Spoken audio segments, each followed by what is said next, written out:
డబ్బు, అనారోగ్యం, ఉద్యోగం, వ్యాపారం అప్పులతో బాధపడుతున్నారా? మీకోసమే మేనిఫెస్టింగ్ మిరాకిల్స్ 11 డేస్ ప్రోగ్రామ్.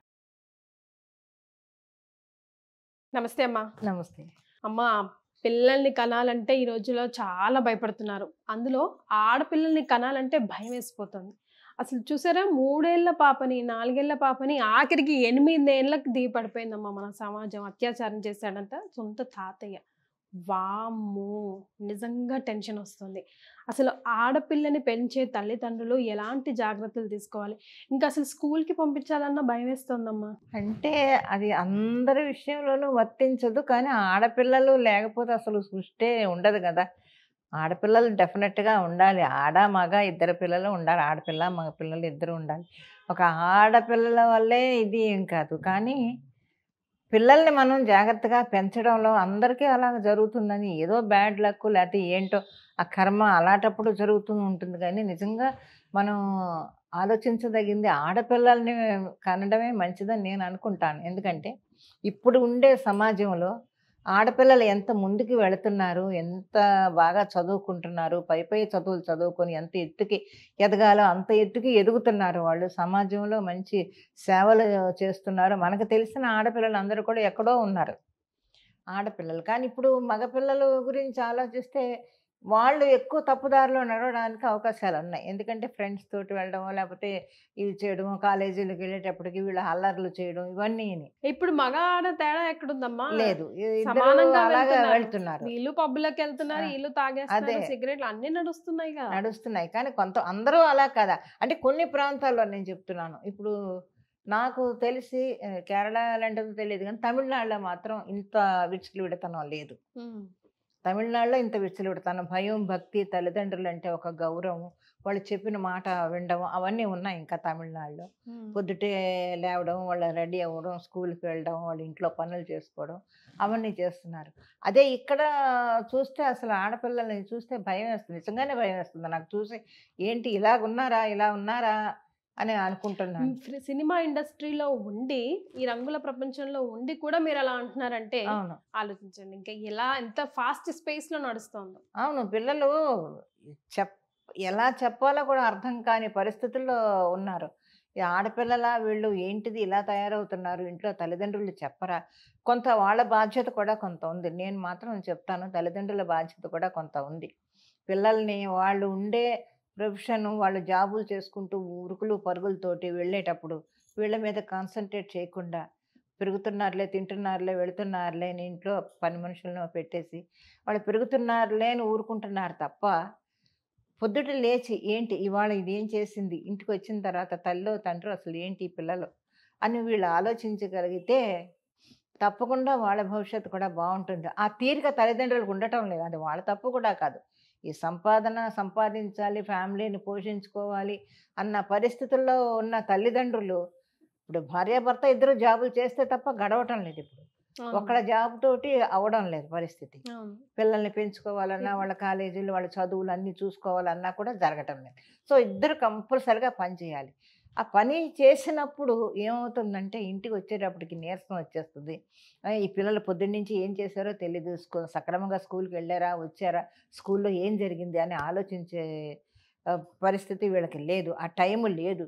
ఇంటికొచ్చామా గవ్వు ఇప్పుడు వంట కూడా మానేశారు చాలా వరకు. నాకు తెలిసి వంట చేయడం కూడా మానేశారు. అవునమ్మా. మానేసేసి ఆర్డర్ ఇచ్చేద్దాం, వచ్చేస్తున్నాడు ఇంటికి, ఏదో తినేసాం, పడుకున్నాం అనుకుంటున్నారు తప్ప లక్షణంగా వచ్చి ఇంటికి వచ్చి వండుకున్నామా, తిన్నామా, పిల్లలకి పెట్టుకున్నామా అనేది అది కొంతమందికే ఉంది తప్ప అందరికీ లేదది. హ్మ్. అవునమ్మా. మరి మీ మీ కాలంలో కూడా అప్పుడు చాలా బిజీగా ఉండేవారు కదమ్మా. అప్పుడు ఎట్లా మేనేజ్ చేసేవారు షెడ్యూల్స్ మీరు? పిల్లల షెడ్యూల్స్, మీ షెడ్యూల్స్? అప్పుడు అంటే అప్పుడు దారి వేరు, ఇప్పుడు దారి వేరమ్మా. అప్పుడు మేము పొద్దుట నేను లేచేదాన్ని, ఇప్పటికీ అదే లేస్తాను. పొద్దున్న 3ంటికి లేచిపోయి గబగబా వంట చేసేసి అన్నీ అక్కడ పెట్టేసేసి వెళ్ళిపోయేదాన్ని. మా ఆయన హెల్ప్ కూడా చాలా ఉండేది అప్పుడు. ఆయన వెళ్ళే వరకు పిల్లల్ని చూసుకొని వాళ్ళు స్కూల్‌కి వెళ్ళే వరకు ఉండి, అప్పుడు అంతా పెద్ద స్కూల్స్ ఏం కాదు, అన్నీ గవర్నమెంట్ స్కూల్సే కాబట్టి వాళ్ళకేం పెద్ద ఇదేం కాదు. లక్షణంగా రెడీ అయిపోయి వెళ్ళిపోయి ఉండేవాళ్ళు, పిల్లలు వెళ్ళిపోయేవారు. చెప్తే కూడా వినేవాళ్ళ ఆ కాలంలో అంటుంటది అమ్మగారు అమ్మమ్మ గారు కూడా, ఈ కాలం మీ పిల్లల్ని ఇప్పుడు మా పిల్లల్ని పెంచాలంటే మేము ఆ కాలంలో ఏం పెంచే వాళ్ళం వామ్మో అనేవారు. నిజంగా అప్పుడు పిల్లలు కూడా ఇప్పుడు నేను మొన్న కూడా మా ఇంట్లో అన్న నా పిల్లల్ని ఎలా పెంచానో నాకు తెలియదు, వాళ్ళు పెరిగి పెద్దోళ్ళు అయిపోయారు, వాళ్ళ పిల్లలు కూడా బాగానే కొంతవరకు పర్వాలేదు, రేపు పొద్దున వాళ్ళ పరిస్థితి ఇంకా వీళ్ళ పిల్లలు వచ్చేటప్పటికి అసలు ఎలా తయారవుతారనేది మనం చెప్పలేము. ఎందుకంటే హ్యాపీగా ఇంట్లో ఉండే ఇప్పుడు ఇద్దరు మగపిల్లలు ఏం చేసేవాడు, ఒకడేమో లేచి స్కూల్ లేనప్పుడు ఆ స్క్రూ డ్రైవర్ పెట్టుకుని తిప్పుకుంటూ కూర్చునేవాడు, వాడు ఇంకొకటి పెద్దోడేమో మ్యూజిక్, వాడేం చేసేవాడు ఒక దువ్వెనకి ఒక ట్రేస్ పేపర్ పెట్టి ఒక మ్యూజిక్ ప్రొడ్యూస్ చేసుకునేవాడు ఒక మూల కూర్చొని. అలాగా వాళ్ళు అల్లరి చేసేవాళ్ళు కదా, వాళ్ళు పెరిగిపోయారు, పెద్దవాళ్ళు అయిపోయారు, పెళ్ళిళ్ళు అయిపోయి వాళ్ళ పిల్లల వరకు కూడా బాగానే చదువుకొని సెటిల్ అయిపోయారు. ఇప్పుడు రేపొద్దున్న వచ్చే జనరేషన్ ఎలా ఉంటారు అనేది ఇప్పుడు క్వశ్చన్ మార్క్ అనమాట. మనం చెప్పలేం.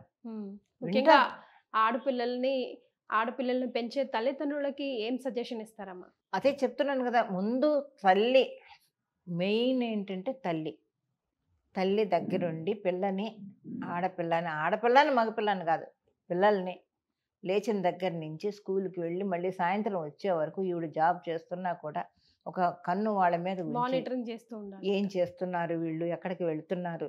ఈ రోజుల్లో ఈ రోజుల్లో అన్ని ఫెసిలిటీస్ వచ్చాయి, ఫోన్లు చేతుల్లో ఉన్నాయి, వీడియో కాల్స్ చేసి చూసుకోవచ్చు, ఏదైనా చూసుకోవచ్చు, పిల్లలు ఏం చేస్తున్నారు, ఎక్కడ ఉన్నారు ఏంటని అన్నీ కనిపెట్టేస్తున్నారు. సో వీళ్ళు ఎక్కడున్నారు, ఏం చేస్తున్నారు, ఎవరితో మాట్లాడుతున్నారు, స్కూల్లో నుంచి సక్రమంగా వచ్చారా లేదా, ఇంటికి వచ్చి ఏం చేస్తున్నారు, ఇవన్నీ తల్లి కష్టమైనా కూడా గమనించి తల్లి తండ్రి ఇద్దరు ఆ పిల్లల్ని మంచి నడవడిక నేర్పి మంచి భవిష్యత్తు కల్పించేలా చేస్తే డెఫినెట్గా సక్సెస్ అవుతారు. అందరూ విచ్చలవిడిగా ఏమీ తిరగటం లేదు, కొన్ని కుటుంబాల్లో హ్యాపీగానే ఉన్నారు, పిల్లలు మంచి పిల్లలు ఉన్నారు, చక్కగా చదువుకుంటారు, తల్లిదండ్రుల మాట వినే పిల్లలు ఉన్నారు. కొంతమంది ఇలా విచ్చలవిడిగా వదిలేసి మా ఇష్టం అన్నట్టుగా తిరిగే పిల్లలు మాత్రం కొంతమంది ఉన్నారు అని నేను అంటాను. పేరెంట్స్ ఫ్రెండ్లీగా ఉండాలా అంటారమ్మా, స్ట్రిక్ట్గా ఉండాలంటారా? స్ట్రిక్ట్ కాదు, పిల్లలతో ఫ్రెండ్లీగానే ఉండాలి, ఫ్రెండ్లీగా ఉంటూ మాట్లాడుతూ వాళ్ళని మంచి మార్గంలో నడిపిస్తూ నువ్వు ఆ పని చేయకూడదు, నువ్వు ఇలా చెయ్యి, నువ్వు ఇలా చదువుకో, నువ్వు చదువుకుని. కొంతమంది పిల్లలు తల్లిదండ్రులు ఏం చేస్తారు, స్కూల్కి వెళ్ళేటప్పటికి గొడవలు పెట్టేస్తారు. ఎగ్జామ్ టైంలో వాడికి చూడు ఇన్ని మార్కులు వచ్చాయి, నీకు రాలేదు, నువ్వు ఎందుకు పనికిరాని వాడు చూడు అలాగా, అది చాలా తప్పు. అది పిల్లల భవిష్యత్తు మీద తప్పకుండా పని చేస్తాయి అవన్నీ. అయ్యో ఎప్పుడు చూడు అమ్మా నాన్న తిడుతున్నారే మనల్ని, అయ్యి చదివినా తిడుతున్నారు, చదవకపోయినా తిడుతున్నారు అనేది మనసులో పడిపోయిందంటే వాళ్ళు ఏమీ చేయలేరు. మార్కులు తక్కువ వచ్చాయా, పోన్లే అమ్మా ఇప్పుడు తక్కువ వచ్చాయి, బాగా చదువుకుంటే మంచి మార్కులు వస్తాయి కదా, నువ్వు చదువుకుంటే నీ భవిష్యత్తు కదా బాగుంటుంది అని తల్లిదండ్రులు చెప్పగలిగితే అంతే తప్ప నువ్వు వాడిని చూసి వాడు ఎక్కువ మార్కులు వచ్చాయి నీకు రాలేదు, వాడు చూడు ఎలాగున్నాడు అని అనకూడదు. అది మన తప్పే ఉంది. నిజంగా పిల్లల పెంపకం విషయంలో తల్లిదండ్రుల తప్పు చాలా ఉంది. ఓకే, రైట్ అమ్మా, thank you so much. Suman టీవీలో మీ పర్సనల్ అండ్ బిజినెస్ ప్రమోషన్స్ కోసం కింది నెంబర్కి కాంటాక్ట్ చేయండి.